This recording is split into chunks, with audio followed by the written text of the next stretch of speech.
people to basically, stay in the house and follow this order, but just imagine those people who don't even have a home to be able to shelter in place in. That's something we're working on as well with the hotel rooms that we've been able to acquire, but this is gonna take all of us. This is gonna take all of us coming together and sacrificing so that we get through this. So I appreciate your cooperation, and I hope that we can continue to allow the parks and other areas where people need fresh air and space to remain open. We will be moving in a more aggressive direction to address social distancing moving forward, because ultimately our goal is to protect public health and public safety. With that, I want to take this opportunity to introduce Dr. Grant Colfax to provide a health update.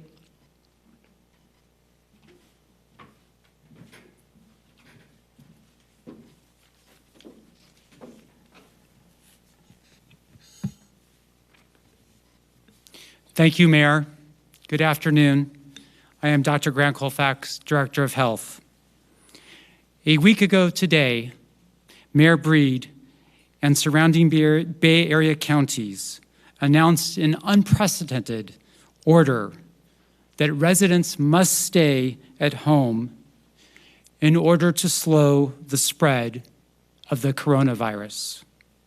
Since then, many other counties and the state of California have issued the same instructions, as have multiple places across the country. We are all in this together, and we must all do our part. Today, San Francisco has over 100 confirmed cases of coronavirus. On March 5th, we had 2. So we know the numbers are rising rapidly.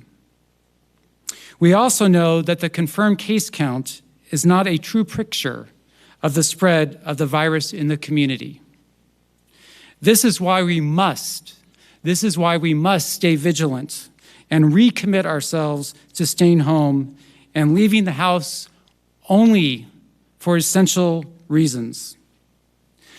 The health of your family, of your community, of our community depends on it. I simply cannot emphasize this enough. The mayor has said this is not a snow day, and she is exactly right. It is not a time for outings, gatherings at home, or any occasions that raise your risk of being exposed or transmitting the virus. We need to slow it, and we need to slow it way down. I know there is disruption, inconvenience, and real hardship. I want to thank all San Franciscans, and especially the healthcare workers and first responders and other essential workers who continue to protect our community every day. However, I am sad to have to say that the worst is yet to come. Every community where the virus has taken hold has seen a surge in coronavirus patients who need to be hospitalized. We expect that to happen in San Francisco soon, in a week or 2, or perhaps even less. Our goal now, our urgent goal now, is for fewer people to get sick at once. And once we reduce the likelihood, and in doing that, we reduce the likelihood that our healthcare system gets overwhelmed. We all must do our part. Every step of the way, we have followed science, data, and facts. We stand a chance of decreasing the number of patients who need hospital care if we come together and these interventions are successful. That is why my department has issued 11 health orders in 13 days since we had our first confirmed cases. Every single one of these orders is intended to slow the spread of the virus, protect vulnerable populations, protect healthcare workers and first responders, and decompress the hospital system so it is as ready as it can be for the people who need it most. The situation has and will continue to evolve rapidly. Today, we want to assure San Franciscans that hospitals in the city are working together in a unified plan to prepare for the surge. Our first task is to decompress the hospital and healthcare system as much as possible. All San Franciscans and Bay Area residents are ordered to stay at home. This is key. It doesn't make sense for us to go outside except under essential circumstances. And we've said, you can go out for a walk, to walk your dog or with a close family member. But this is not the time to engage in full-born recreational activities. I have received a lot of questions about why don't we close JFK Drive in Golden Gate Park. It simply doesn't make sense. We are in the middle of a pandemic. Lives are at risk. We want people to stay home as much as possible and only go out for essential needs like grocery shopping. It does not make sense for us to close down streets to vehicular traffic.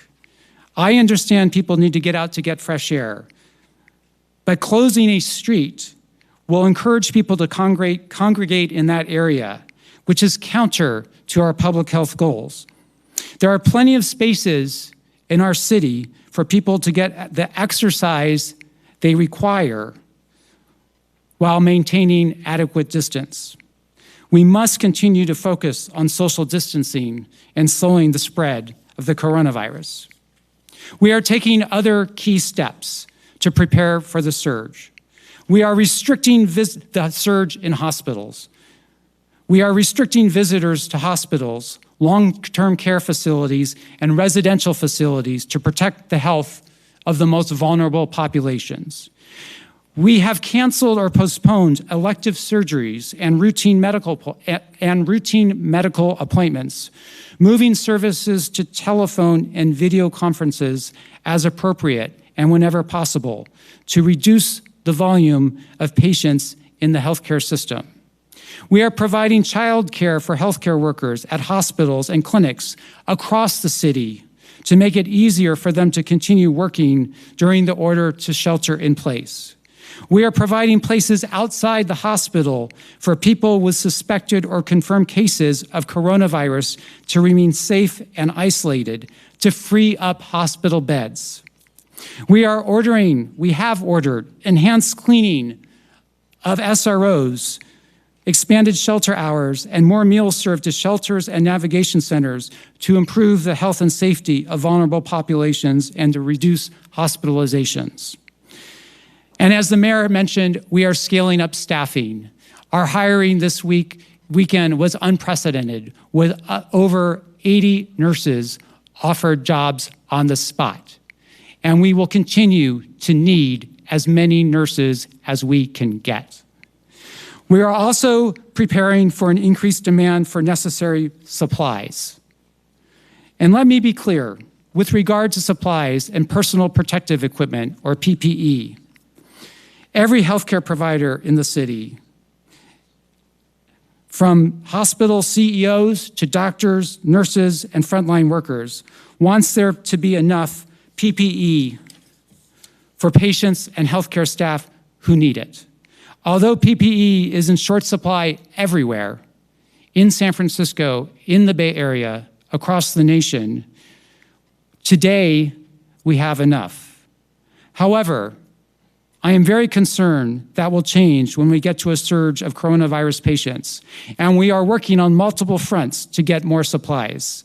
That includes state and federal advocacy, and the governor has obtained millions of supplies for California hospitals.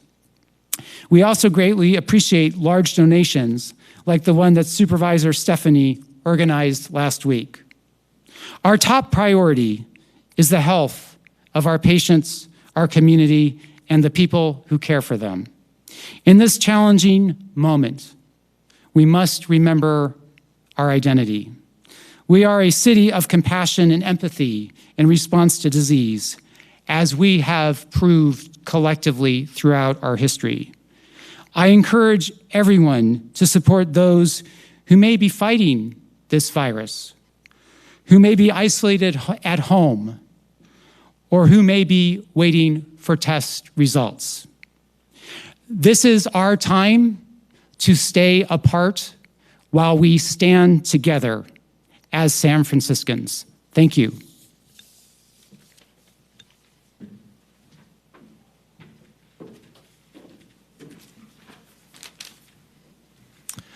Good afternoon. I'm Trent Rohr. I'm the city's director of the Human Services Agency. The Human Services Agency is the lead city agency under this pandemic to provide shelter, care, and housing for our response. We activated our Department Operations Center 2 weeks ago today, knowing that we had a large task in front of us to set up a system to allow us to respond to this in the most effective and compassionate way possible. We have two main efforts going in terms of providing housing and support to those who need it under COVID. The first is, as Mayor Breed said, and thanks to her leadership in meeting with the Hotel Council, as well as the leadership of Supervisor Peskin, who has been instrumental in helping us secure hotel rooms. We have received responses from over 31 hotels, totaling over 8,000 rooms, to provide quarantine space and other rooms as needed.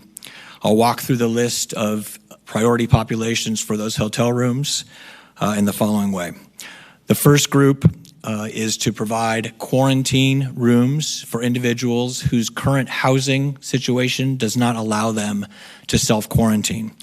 Now, these are principally individuals who live in single-room occupancy hotels where they share bathrooms, they share eating facilities and kitchens. The second group are individuals who are living in our homeless shelter system. And then the third, of course, are individuals who are living in other congregate settings, such as Laguna Honda and others where they cannot quarantine. In terms of the numbers of population we're looking at, for the SRO population in San Francisco, there are about 19,000 individuals living in these rooms. Our shelter system has about 2,000 single adults. And in addition, there are about 8,000 homeless individuals on the street who we may need to provide hotel rooms for as well.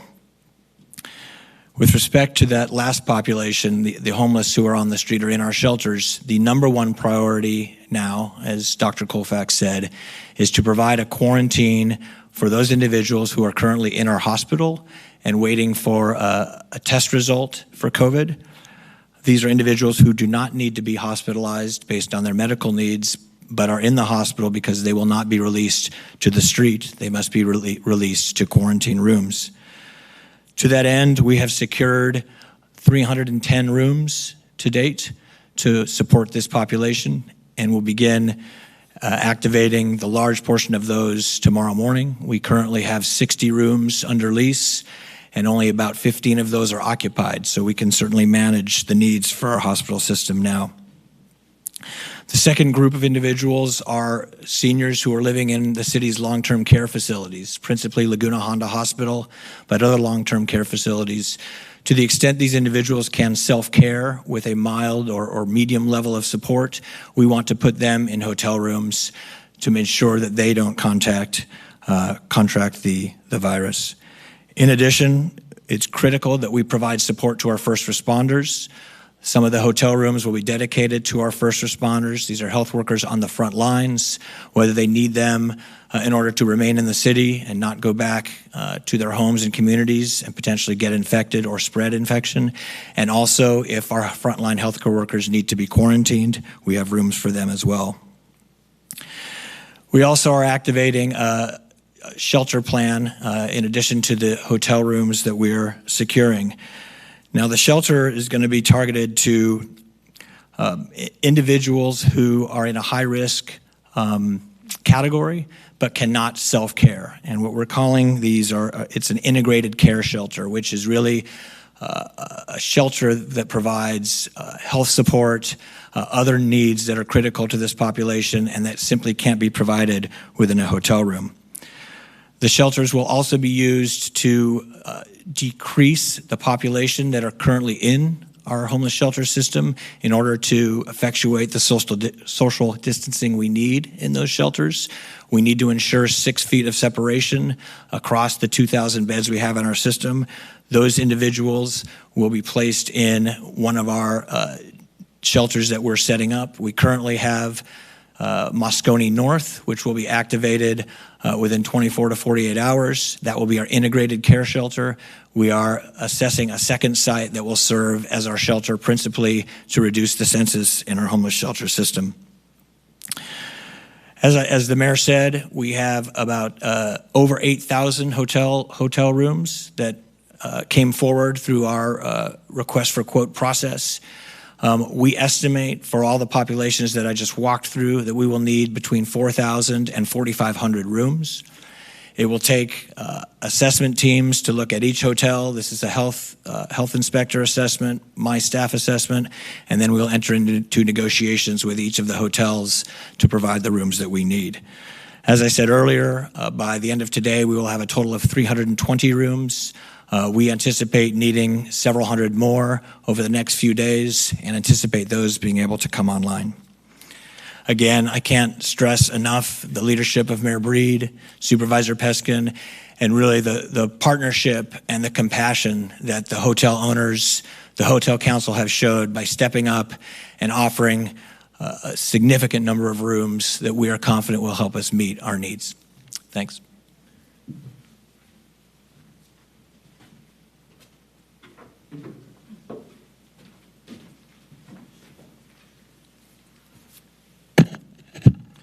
Thank you, Mayor Breed, and thank you to Dr. Colfax for your extraordinary work over the last many days.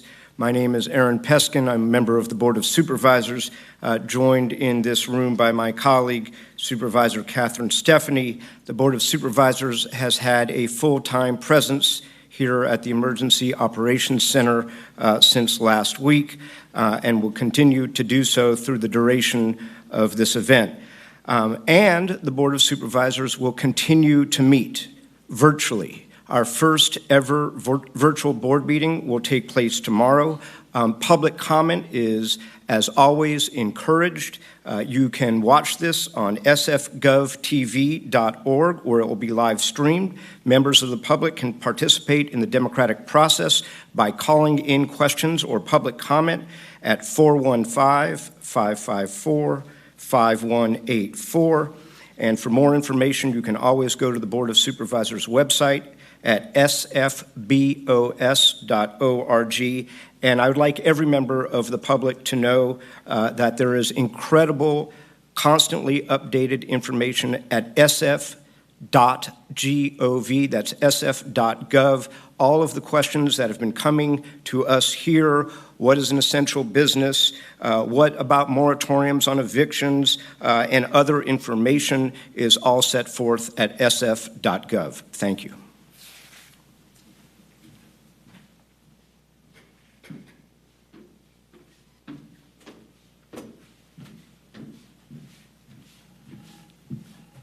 Thank you, Supervisor Peskin, and thank you, everyone, for being here. Now we want to take this opportunity to open it up to questions, and I also, maybe Chief Scott, you want to provide an update about what was happening in the city and what your plans are with the officers moving forward, and then we'll get into some questions.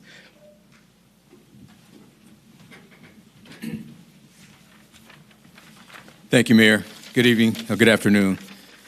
San Francisco Police Department continues its patrol efforts, and we are still focused on spreading the message of social distancing.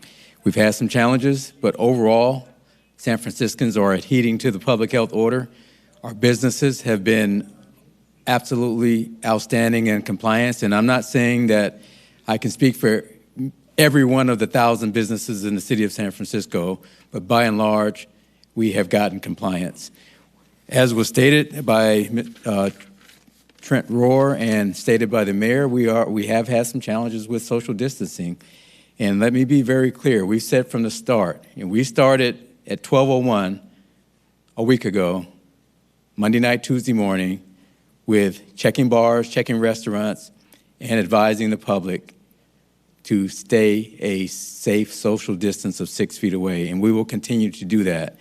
We will try to exhaust every means necessary to spread the word on social distancing before we take enforcement action. We've said that from the start. We have not changed our strategy, and by and large, it's working. There are some people, however, that are very, very difficult to get to, people that don't have access to televisions and newspapers and cell phones and the things that many of us do. And we need to find strategies that works for different populations in our city, and we will continue to work with our city partners to do that. For those people, and I've heard a lot about when are you going to enforce, when are you going to enforce, when are you going to enforce. Voluntary compliance is our best way to sustain this effort. Enforcement is an option and is that last option, but we will do everything we can to ensure as much as we can to get voluntary compliance. And again, it's not just the San Francisco Police Department. The mayor has directed all city departments to play a part in this. So we're going to reach out to those communities that may not have heard what's going on. And we're going to reach out to the communities that may not have access to the information that many of us do. And we're going to reach out to the criminally involved or criminal justice involved community that sometimes get forgotten about. And we're going to give them an opportunity to voluntarily comply. If all else fails, enforcement is still an option.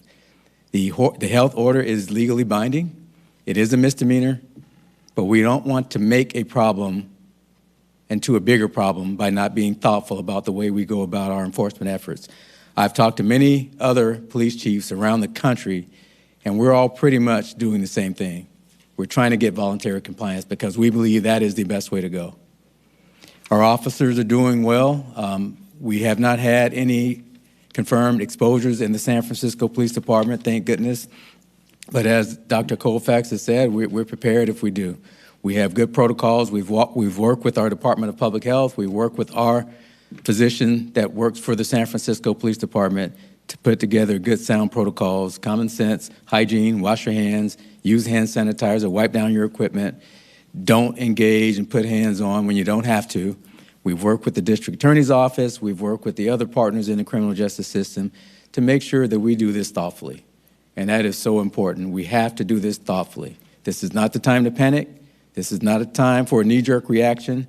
This is not a time to do anything but be thoughtful and careful about how we proceed and protect the lives of the people in our city and our country. And thank you, Mayor Breed, again for your leadership.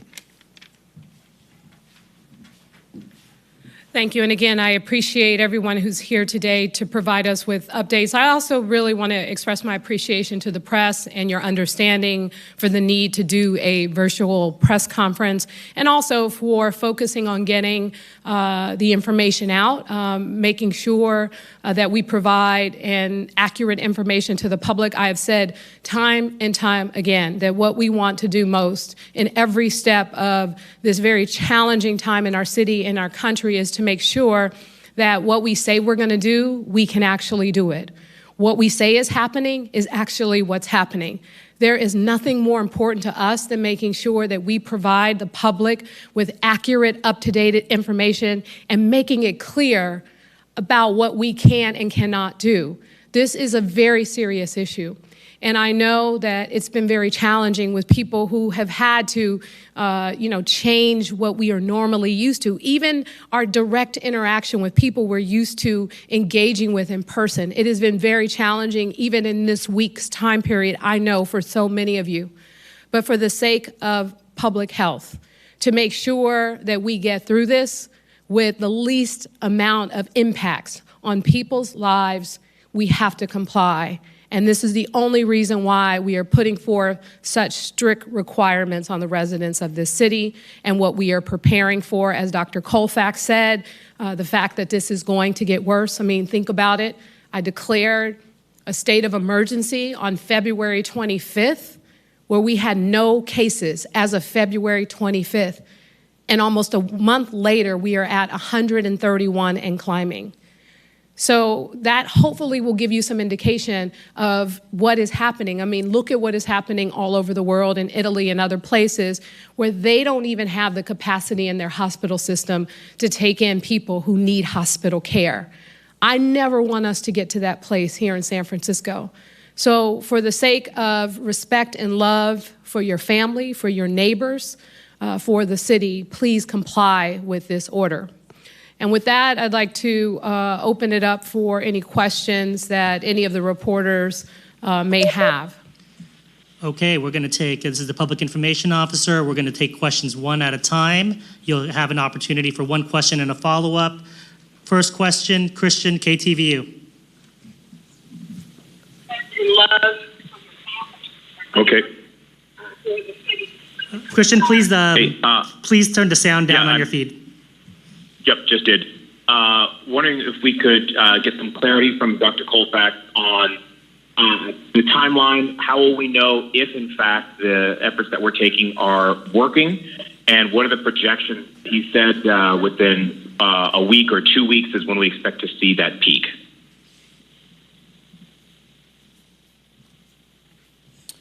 So thank you for that question. I can't foretell the future. I can only look at the data, science, and facts, and we are analyzing the data as new cases come in to better determine if we are flattening the curve with regard to what every community and nation is seeing, which is a surge in new infections.